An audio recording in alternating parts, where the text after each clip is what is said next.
Ame la ciencia.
What is going on, everybody? As promised, we got the one-man gang in the building himself, Lorenzo Alexander. Zoe, what is going on? I'm doing pretty good, Jay, man. We out here in Phoenix right now, doing real well. Everybody's healthy. Obviously dealing with kids going back to school, distance learning. So we got a lot of things going on, and then obviously trying to wrap, my mind around everything that we see going on in Kenosha, Wisconsin, and with the NBA, and just really trying to use our platform to be a bridge and really help create change in our communities. Yeah, most definitely, Zoe. A lot of things going on, but one thing we can always count on is our man Zoe here always being positive and bringing positivity to any community he's part of, not just one, but any community he's part of. And we're actually going to touch on that tonight about some of the things that you're doing, some of the things that you're working on, and everything else that going on. Right. So, Zoe, what have you been working on? Because I mean, I see you got a little pod going on Instagram. Right. What's the deal? Right now, it's like a smorgasbord of things. I got a buffet going on. And, you know, anything time you transition away from something like football that's been such a significant piece of my life, you know, going back to my freshman year of high school, 4 years in college, 15 years in the NFL, my life, you know, outside of my family is really based around the structure that football brought. You know, when I worked out, when I would train, when we had to show up to work, whatever city I was in, the season, everything was kind of laid out, and I've kind of perfected what I needed to do throughout the year. And everything I did pretty much, whether it was community service, whether it was broadcasting, whether it was going to speak, was really based around that structure of football. And so right now, as I go through this transition, I am, you know, trying to be mindful of what else I'm really passionate about. And we kind of talked off air about that, how important it is to figure out other things that you're passionate about, and realizing that I'm not solely a football player because I have other passions, you know, serving the community, broadcasting, doing my lowdown, being a consultant, trying to mentor young people. And so right now I'm trying to really focus on what that's going to be. And so I think I'm trying a lot of different things that I think a lot of them kind of overlap and have layers to them that are going to be able to build upon one another. And so, yeah, you know, that's what I'm doing. I'm also reading a lot more. I'm learning how to play piano. So those are some things that I've kind of picked up and really put a more emphasis on now that I have a significant amount of time in my hands. Yeah, I mean, most definitely, man. Like I said, it's very interesting to see your transition, because it seems like when you retired, you didn't even take a step back. You didn't even stop. You just kind of just went forward and just jumped right into the ACES Foundation and what you had going on. Now, do you do any youth football? Because I mean, obviously this youth football season has been wrecked across the country because of everything that's happening. Yeah, you know, well, now I have time to volunteer with my kids. And so I have 2 boys. I have my daughter also, but she doesn't enjoy playing football yet. She likes basketball, volleyball, softball. But with my 2 boys, they're starting flag football. And when we got out to Phoenix back in January, we signed up for the football leagues. I was going to coach both their teams and kind of embark on that journey with them. Obviously, that got postponed, but you know, I've been a Hall of Fame backyard coach, working with them and putting them through drills and having fun and really just having a good time. And so now that we're kind of coming out of sheltering in place and we're kind of returning with these protocols in place back to youth sports, hopefully I'll be able to once again volunteer with football and just help young kids learn the game, have fun, and just build those critical foundational pieces I think that you need, especially in, you know, flag football where you don't have the contact and stuff. You can really focus on fundamentals and character and things of that nature. Yeah, definitely. So I obviously, you know what the people want to talk about. They want to talk about this Bills team that's coming into the season, when you just left last year, and you left them in really good hands. Now, I attribute that to 2 guys that was on that team, Kyle Williams and yourself. And I remember when Kyle Williams retired, you made the statement that Kyle was leaving a void as leadership, and that not only yourself, but other people had to step up. And now with you being gone, there's other guys have to step up.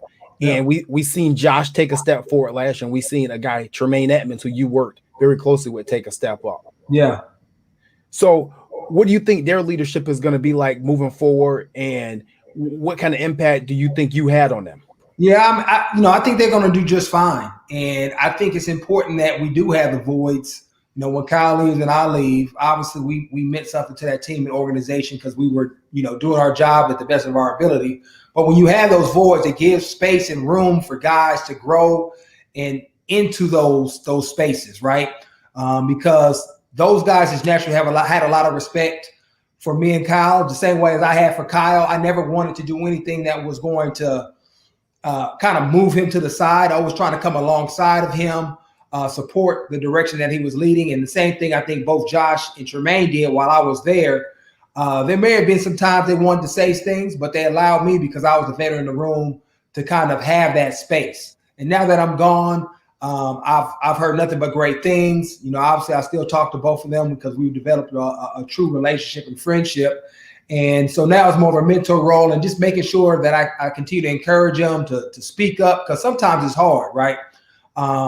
what do I say? What do I say? And I think that was one of the biggest things that I really was focusing on last year with Tremaine was if there was something that needed to be said, instead of me saying it, I would go to Tremaine and say, hey, bro, you might want to say something to the guys just to start helping him identify those times, which he may already have been thinking about it, but now he's not second guessing himself because maybe I was helping him validate those same feelings. And so that's why it's been seamless since I've left, because he was already preparing for this last year when I was gone. And he's already a natural born leader. The same thing with Josh.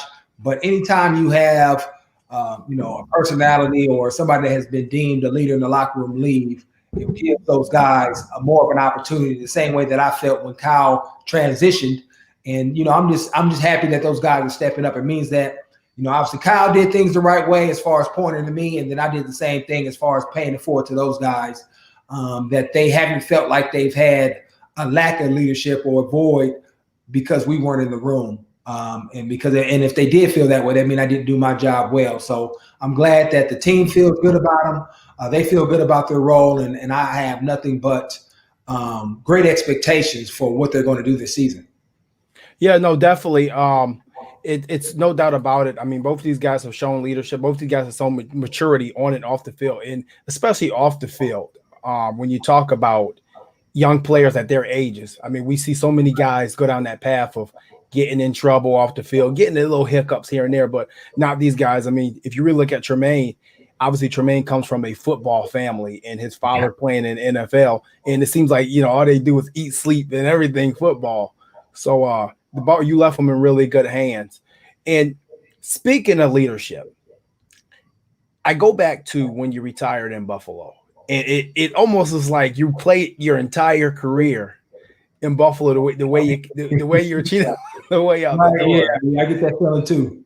And obviously a lot of people are asking the question, will you come back if possible? And I know you already alluded to a couple of times here that you would come back possibly if you're needed. Yeah. With that being said, you still got a couple hits in you. Yeah, I can still play the game. I wouldn't come back unless I thought I could still run around. The biggest thing was transition away and spending more time with my family. And I don't think anybody expected COVID to hit, in 2020 and make it the year of sheltering in place. But I've had a lot of family time, a lot of time to spend with my wife and kids. And so we will see. My wife is open to the idea, but right now I'm focused on my family and coaching and working out and just trying to better myself so I can continue to help the community in a lot of different aspects. And if that call ever comes, me and my wife will sit down and figure out if that's what's best for our family. But yeah, I'm always leaving the door open because obviously the Bills organization has meant so much to me. The guys, I know so many of those guys in that locker room. And so if because of COVID and not being able to develop guys or guys may get sick and you need somebody to kind of step up and fill that position, I would just because I feel like it's family, I would try to show up if that was what was best for my own personal family. Right. No, definitely. Now, another thing I personally want to talk to you about was really the versatility of you and Coach McDermott, because I know Coach McDermott, he always says versatility. That's one of the things he preaches. We've heard that since day one when he stepped in Buffalo. So there's a two-part question here. One part is they always say, a coach, you build the team in your image. So I want you to give me a little bit of imagery of Coach McDermott, Sean McDermott, the person and the coach. Right. But then also they say about versatility, you're a guy who came into the league and I believe you played 3 different positions. Yeah. So, I mean, to talk about Sean, he's a wrestler by trade. That's what he did in high schools. That's what he did at a high level. He's a state champion. Obviously played at William & Mary football-wise.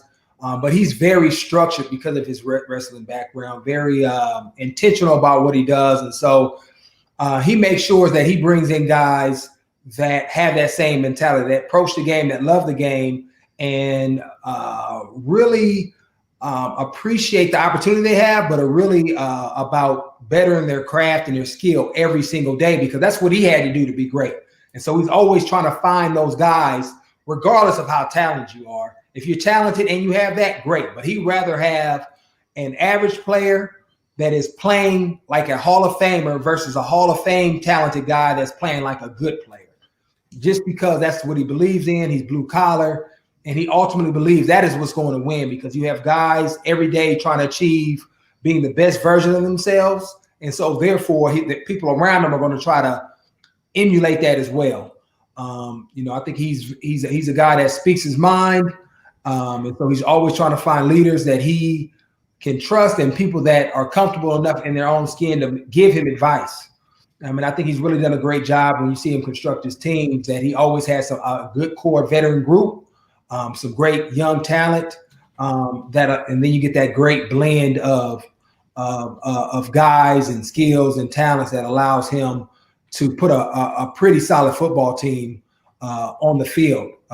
That's not just overly talented, but they know how to play hard. They know how to win. They know how to overcome adversity. They have some maturity, and then they also have that youth that you need to be able to survive a full 16-week season. So he does a great job in that. And then obviously he always talks about being versatile, and there's always been a saying in the league, the more you can do, the better. And I think until of late, has it been rewarded, from a financial standpoint? I think coaches have always liked guys to be versatile. A guy, like myself, when I came in the league, I was a defensive tackle.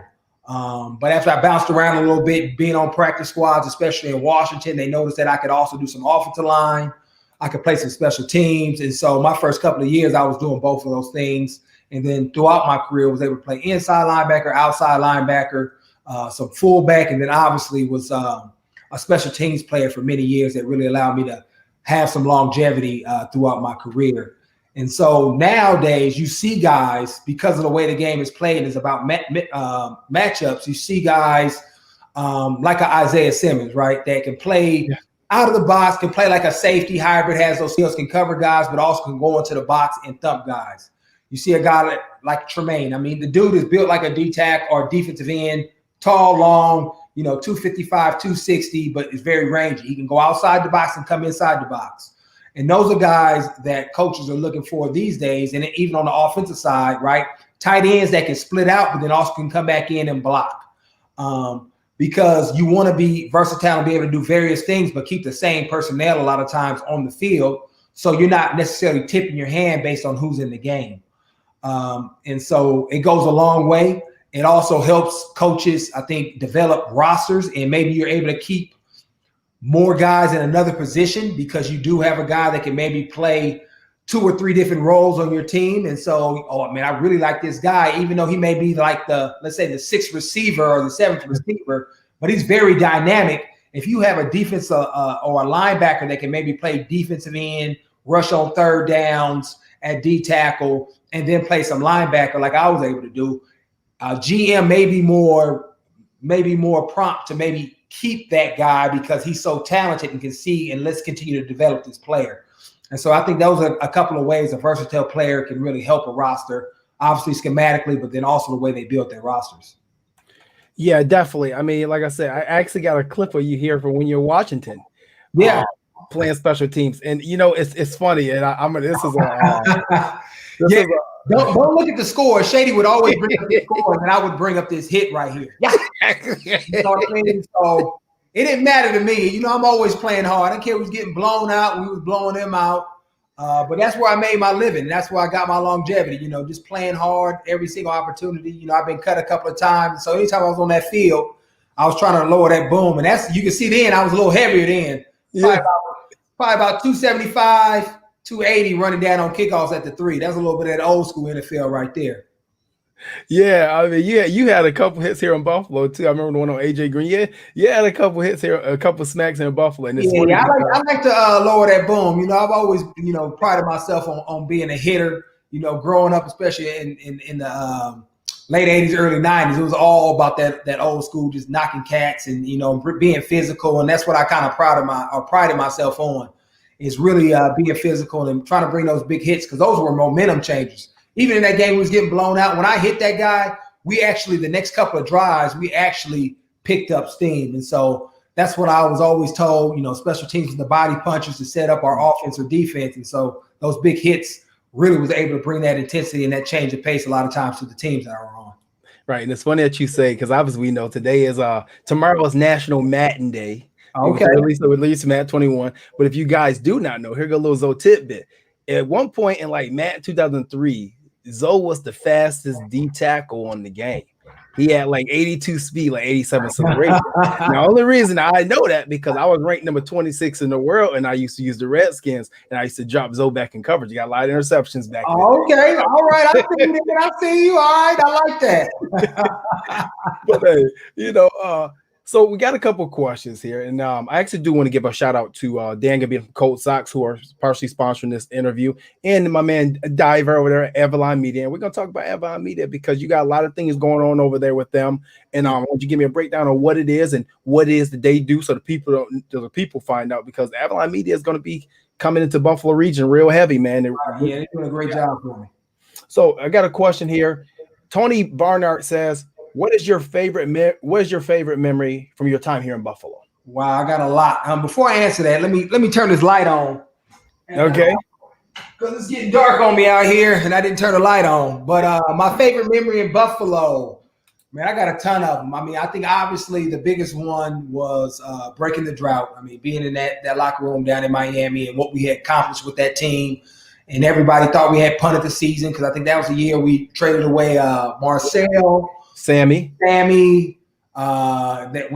we didn't sign Stephon back that year. So there was a lot of talent that was leaving. And so everybody kind of wrote us off, obviously based on the last 17 years. But with Sean's first year and just the guys that we had in that room, it was just a family atmosphere that I'll never forget. And just to be able to overcome, get to the playoffs and really start, that was really the turning point, I think, for this organization as far as what is expected now and where they're at today. That whole season with that group of guys was really cool for me. And then I would say the year prior, on a personal note, being able to start full time and really show people my ability while I was still out there covering kicks and playing 3 of the 4 special teams units, have 12 and a half sacks, get nominated to go to the Pro Bowl and getting Pro Bowl MVP. Was really cool. So that's like an individual thing, and then the team thing as far as breaking that playoff drought. And then I would say, third, I just love the people in Buffalo. I really connected with the community. It mimics so much of me growing up in Oakland and just the culture and the vibe of what you got living in Buffalo. And we loved it. I mean, my daughter is still trying to figure out ways for us to get back there because she wants me to play and she wants to go to school there. She just loves the community. She loves the weather. Believe it or not, even over Arizona, she likes that cold brisk. It breeds tough character, and she loves it about Buffalo. So, right. So it's I loved every aspect of it. And it's funny that you say about your family because when I look at these pictures from the gallery of Lorenzo, and if you guys don't know, please go to LorenzoAlexander.org. That's his ACES Foundation, where you can check out everything they're doing, donate and help and everything. All such, it's a great line of information on there. You keep your family very implemented into what you do as well and in the community. Yeah, I mean, that's key. I think there's an importance of teaching your kids. Obviously, my wife is my better half, and she comes alongside of me in a lot of different ways to help support me and lead and contribute and give me some words of wisdom to help how we can best impact the community. But I think it's also important that you do it as a family. I think it's good for kids to see a Black man and his wife and his kids and out here doing things and serving together. We don't get to see that image a lot growing up, especially in the communities that I serve. I would also say I think it's important that my kids, because I grew up low income in Oakland, single parent, didn't have a lot. And so now that my kids have been blessed with being affluent, having resources, not having to worry about, shoes, clothes, what school they're going to go to, have to worry about gang violence, just some of those things that we had to worry about growing up. I want to make sure that I give them a well-rounded perspective of what the world really is. Because I think sometimes you can evolve and grow out of being poor, and then you just kind of move away and do your own thing. And I never wanted to be that. I never wanted to have that for my kids, but I wanted to give them a constant reality of first of all, being grateful for what they have. And then 2, that when you have this platform, I don't care how old you are, because I've been bringing my daughter, especially even my oldest daughter, when she was 11, and then my youngest daughter when she was like 6, just to go shop for the kids for back to school stuff, just to start to implant those type of foundational pieces in their lives that they can hold on for the rest of their life. So even when they have their families or they're out on their own in college, that they have that kind of put in them, that I need to serve because I have resources and I have a platform, and it really doesn't matter because I've been doing this since I was 6. And so I'm going to find ways to give back. And so I think that's why it's so important to include my family, not do things by myself. One, gives a great vision of a family. And then 2, you instill those values into your kids, and they get to see what daddy does off the field as well. Right. And, and speaking of family, we actually got a chance to actually meet your family at the Micah Hyatt charity softball game.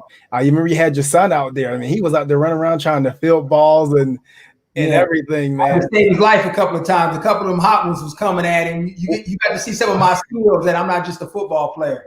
Yeah, I did. And actually, it's funny because my co-host on the post-game show, Fred Kilmartin, he's actually the one that you handed your son to hand to your wife. Oh, okay. So to get him off the field, I think it was a line drive. I think maybe a Poyer or somebody hit, and you snagged it with a hand. And yeah. So I mean, like I said, I bring my kids to everything. It's like a big family, and those are all their uncles, and so it's always cool to support our teammates and what they're doing, and that's another reason. I mean, we had a lot of guys in that locker room. I know sometimes it seems like I get a lot of the notoriety, but we have easily, 15 to 20 guys that are doing things every single week in the community, whether it's through the Bills organization or their own organization, as far as impacting the community. Neighborhoods that look like what they came from, people that have disabilities, kids that are in hospitals, you name it. We have guys that are passionate about it and trying to fill that void and help people out through the adversity. Yeah, most definitely, Zoe. Like I said, no doubt about that. But speaking of family, you inherited a new family while in Buffalo too, Avalon Media Group. Yeah. So I want you to tell me a little bit about what Avalon Media Group is, what they do, and how you teamed up with them. Yeah, I mean they've been fantastic. I was just on IG one day, just kind of scrolling through, and noticed some images that they had put together, and I thought they were really dope. I commented it. Then they reached out to me, and then we kind of went back and forth trying to figure out what was the best way to partner. And since then, we've kind of come along aside of each other to really help the ACES Foundation, which is my organization, really rebrand itself. Coming up with a new logo, a new website. And that's one of the pictures they did for me for my IG lives that I be doing on from time to time on Instagram. And just really helping me build content, build awareness. Because I think a lot of times you can do some good things. And, I'm not one to say, hey, this is what I'm doing. But I think you need to have that awareness to let people know things that you want to do, things that you're planning on doing to get the community involved, so that it just doesn't merely fall on my shoulders. But in order to create the greatest impact, it's all about collaboration and bringing in the community as well. And they have done an excellent job of the new website is dope, and the interaction with it, and just all the pictures that they've been able to put together. And even now starting doing some 3D stuff that's really cool. And so all of it helps. They've done a great job being a partner, and we're looking forward to continue to grow this thing with my foundation, as well as doing some of my stuff in the corporate world, as far as when I start, speaking, when I start doing more stuff with broadcasting, that we can really grow together, especially there in Buffalo.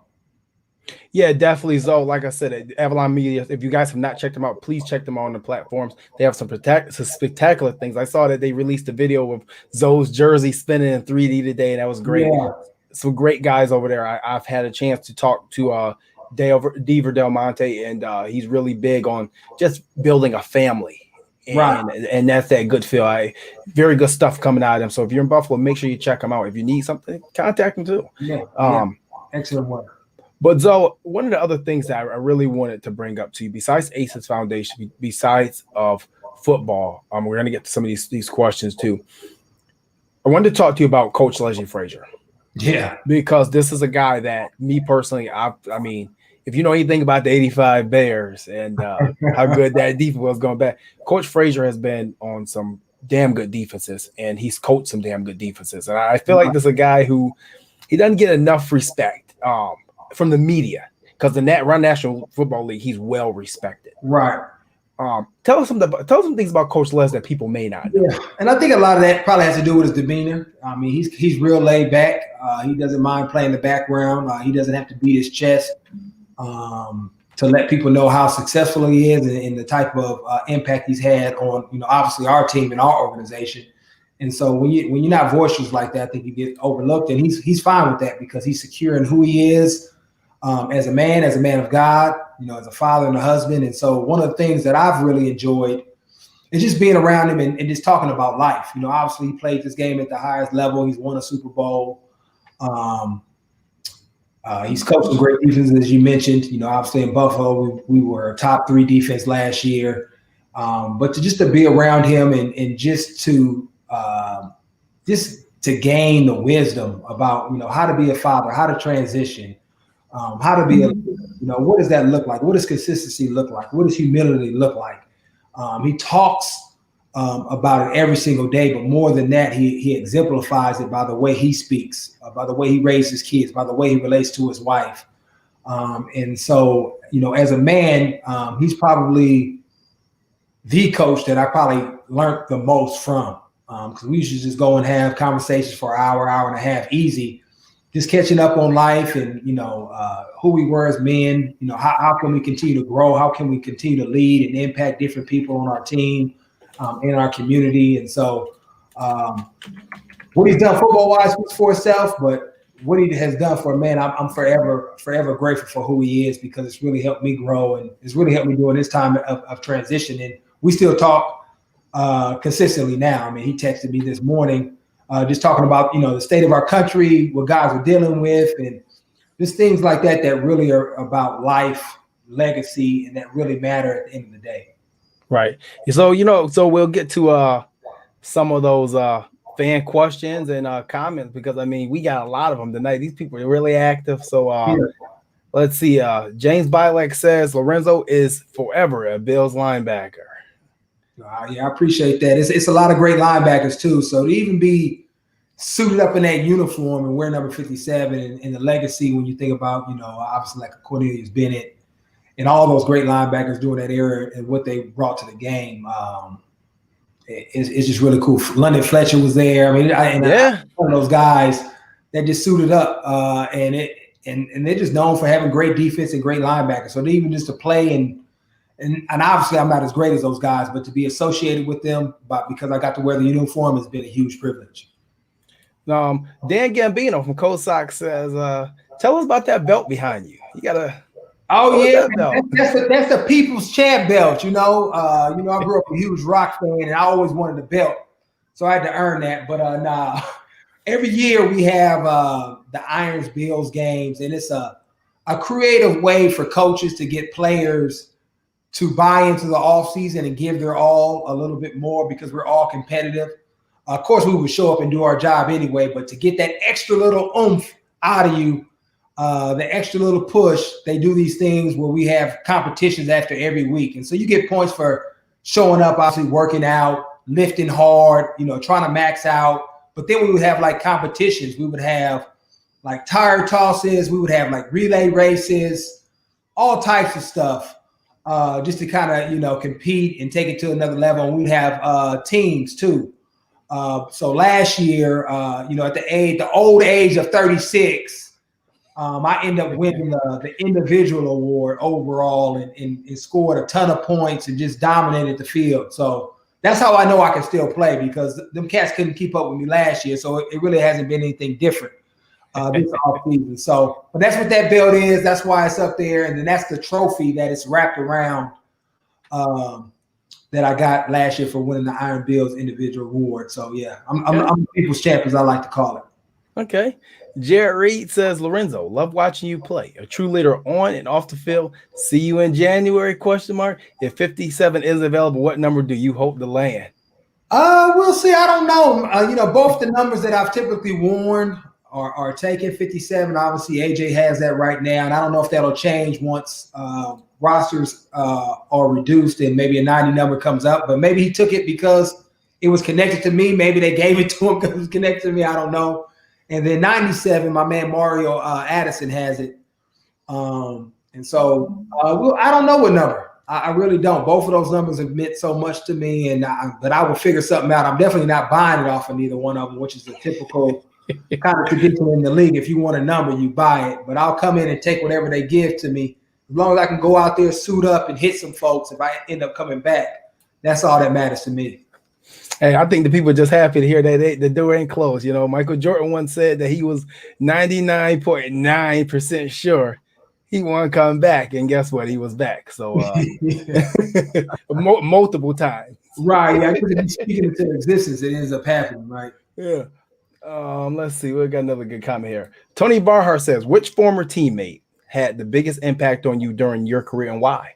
Oh, wow. Oh, man. I mean, it's a ton of guys. It's hard to say one, but London Fletcher is the first name. Him and Kedrick Golston, which most people don't know who Kedrick Golston is, but London Fletcher was that big brother mentor to me when I was in Washington, and really helped me with the transition because the first couple of years that we played together, I was actually a defensive lineman, a tackle in, and then I ended up moving to outside linebacker and then eventually inside.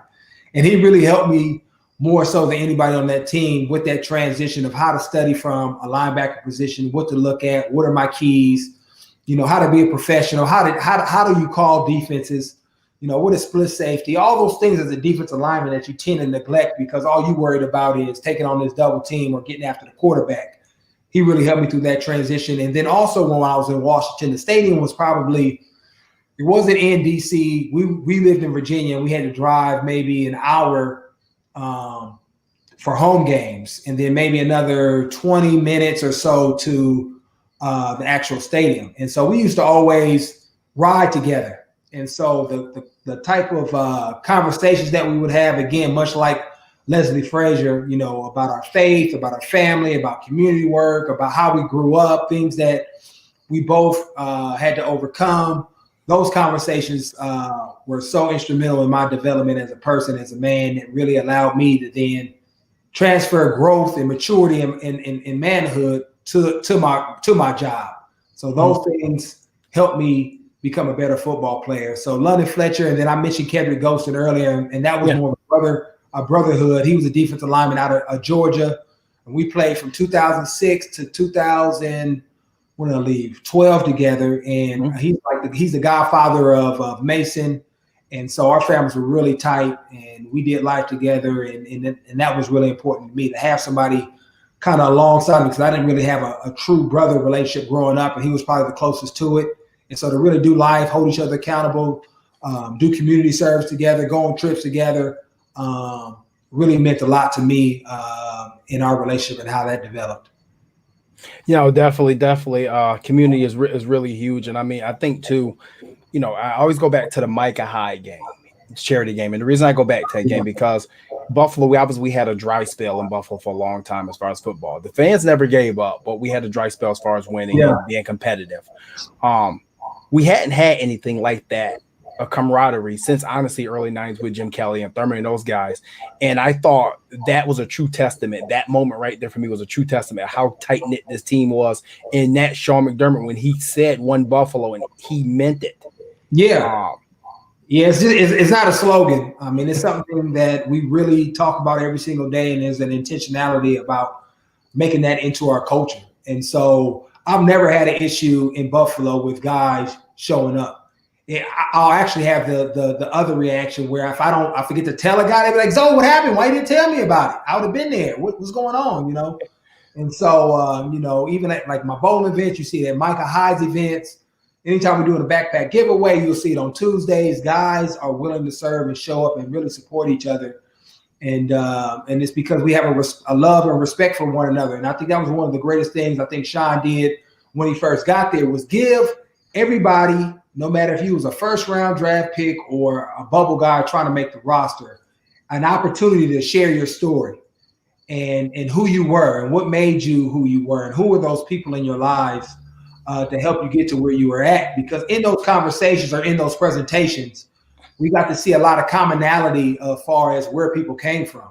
And so sometimes we may have a cat from down south and a guy from, you know, the Midwest from Nebraska have a common experience with being diabetic or losing a parent when they were young. And so they were able to bond and kind of come together over those experiences, which I thought was really great, because then even though we had, you know, our disagreements and people, you know, calling guys out in times of when we needed that from a leadership standpoint, because we had those relationships and those bonds, we knew it was coming from a place of love, because we understood where everybody came from, respected everyone. And so that made it that much easier to go in the locker rooms and overcome things, especially when we think about, what was that? Even like last season, we had some adversity. We were able to shift it and get better through it. And so, yeah, that was been really cool about just that environment, that culture, and that brotherhood that you see manifested when you're at those type of events, and how guys really like each other, really love one another, know each other's families, and are looking out for one another. Right. I totally agree. Like I said, that day for me, it just did everything. Like I said, I was able to get on the field after and talk to you guys and meet you guys. And it was a situation where it was real camaraderie. This wasn't a publicity stunt. These guys cared for each other. And Sean McDermott said today, when I think he was asked a question in his press conference about just social injustices and things like that was going on. And the first comment he made was alluded to the point you just said, where he said, I learned from people through conversations from different areas, because he said, how can we learn or understand if we're not having these conversations? And he said he puts the Bible first and God first. And as long as he does that, everything is going to be okay. Right. Yeah. And I've had conversations with Sean, you know, intimate conversations, and they've been productive, and you have to have those. And so I would encourage people that are sitting out there right now listening to this, or eventually listening to this, to have those conversations, ask questions, you know, obviously in a respectful way, and try to come to an understanding and having an open mind when you go into it, because just because you didn't experience it doesn't mean that it's not a reality. And I think that's where the biggest issue is, or the biggest hurdle right now, is that because it's not present in your life, then there's no truth to it. And so we have to continue to have these conversations and have some understanding, meet people where they're at, and then also have some empathy, which is really hard to do, because it's probably one of the things, characteristics, or traits that we practice the least, because how often are we trying to put ourselves in shoes, in somebody else's shoes, or someone else's experience that we didn't experience ourselves? There's not really too many instances where we haven't experienced something similar. You know, if you've had loss in your family, most people have experienced that. Most of the people have experienced some adversity in life, you know, whether that's, you know, getting sick or maybe losing a job. So you can naturally be empathetic or sympathetic in those cases to that. But there's not too many things where, as a person, as a human, that I've experienced that you haven't, outside of this, our ethnic culture, right? Being Black. There's no way a white person, or no way a Black person can feel what a white person's feeling, or a white person feeling what a Black person's feeling. And so those are one of the few things. And because we don't practice empathy, or don't have a lot of opportunities to put that into practice, it really is hard. And so you have to give yourself some patience. You have to be patient too, as a brother. I've had to be patient with people trying to explain certain things that I think are very basic, but because they grew up in a different culture, in a different part of the world, or just have different thought processes, they're not going to get exactly where I'm at. But that doesn't mean that now I need to jump down their throat or cancel them out. No, I'm going to be patient. I'm going to work through them. And just like Sean said, I'm putting Christ first. And Christ was all about relationship and trying to work through our differences to get to the same common place. And we also don't always have to agree on every single thing either on that box list to work to a commonality. And I think people feel like they got to be in perfect alignment as well. So, you know, I'm definitely with Sean on that. And he's definitely doing what he's talking about. He's not just preaching it.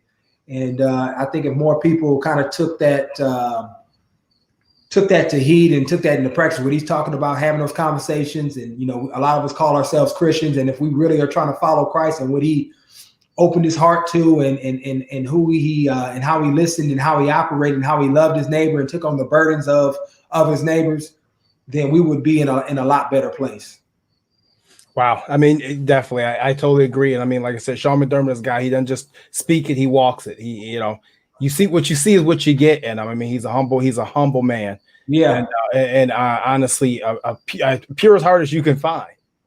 Yeah, most definitely. I mean, our families are real tight. I mean, his daughter is part of the GGs, which is part of one of my daughters is a part of that group, is the Gridiron Girls. And so our families are real tight. Our sons play together. Our wives are best friends. When we left, they both crying. And so we're really tight. And so the guy he is like you said, is who you get, and is genuine through and through. And his biggest attribute as a coach is his humility. Whether he is picking Tony Romo's brain during a production meeting, or calling me or talking to somebody else about what does Black Lives Matter mean, and what are some of the things that he could be doing to kind of help in this process with guys on his team. And so all those things really matter as far as him showing his humility, and it's just extraordinary because most people aren't built that way. They have their own experience, and that's gospel, and they're not willing to change, but he's willing to listen and change through this process. And I think he has since 2017 when we first faced through it to now. It's been a very productive conversation and a lot of growth and understanding through it. Right. And we'll get to two more questions here in the comments, and then we'll get Zoe out of here, because Zoe's a busy man nowadays. Because he ain't playing ball right now. I mean, he's slowed down at all. So we'll get a couple of questions here. Pete Hockey says, great to hear from you, Zoe. A true fan favorite and classy player has in person. How often are you getting back to Buffalo, and what things are you going to do to stay involved with the team? Yeah, well, I was supposed to be in Buffalo this offseason, trying to come alongside of the player development side. A lot of people thought that I'd be great at coaching, which I probably would, but I don't want those hours, and that's not really my passion. It's really more about helping those young men and mature, and then helping the leaders continue to develop. And so one of the things that I was looking forward to was coming along Marlon Kerner, Lynn Vandenbos, Laura Young, which makes up the player development team, and being a part of that cog as a former player to really help young guys, because I came to this league undrafted and became a solid player too on teams. And so I've kind of seen it all, and really just help them through that process. How to become a professional, how to be a father, how to be a husband, how to serve in the community, and really pay it forward as far as giving those guys wisdom and being a part of that team. And that was something I was looking forward to. And so in the off season, because of COVID, because I wasn't able to, I was able to join in on a lot of the team Bible studies and help Lynn in that regard, who's our team chaplain. Just continue to help guys grow in their faith and character and who they are in Christ, which is probably one of my biggest blessings, to be able to be still part of that group. And then hopefully we see what happens, whether I'm able to do some broadcasts and do a couple of shows with the team. Depending on what happens with COVID, I'll definitely try to make it out to a couple of games once they allow fans in. But I'll be back to Buffalo at some point, because I have a lot of relationships in the community. Tim Delaney over at South Park, Miss Lucy over at the Bell Center. So I have so many reasons to stay tied to the community. And then as recently, Councilman Flynn out in Orchard Park asked me to be a part of a committee to help with social inequality in Orchard Park. And so at some point I'll get out there to meet everybody and get acquainted in person after some of these Zoom calls. So I'm still much tied into Buffalo. I consider it my second home behind Oakland, where I'm from. So I'm always going to try to stay as tied in as possible. All right. And we'll take one more comment. And Brandon Sturmer says, very well said. If everyone used that sentiment and use it in everyday life, this nation could unite once again as one. Thank you, Zoe. Yeah, I appreciate that. Yeah, just trying to be a leader, trying to build bridges. It's too many of us and too many aspects on the left and the right. We're not doing enough listening. So I think we need to, be free thinkers and not just feel like we need to pick a side and stay in our corners. Right. Hey, Zoe, I just want to say from me at the Cold Front Report, on behalf of Cold Sox, on behalf of Avalon Media Group, and all the Bills Mafia, we really appreciate you taking this time with us tonight and joining us and giving us insight on everything from your playing days to your foundation and all the positivity that you got going on inside the communities. And, the possible comeback. You know, we'll stay tuned. We'll stay tuned to that.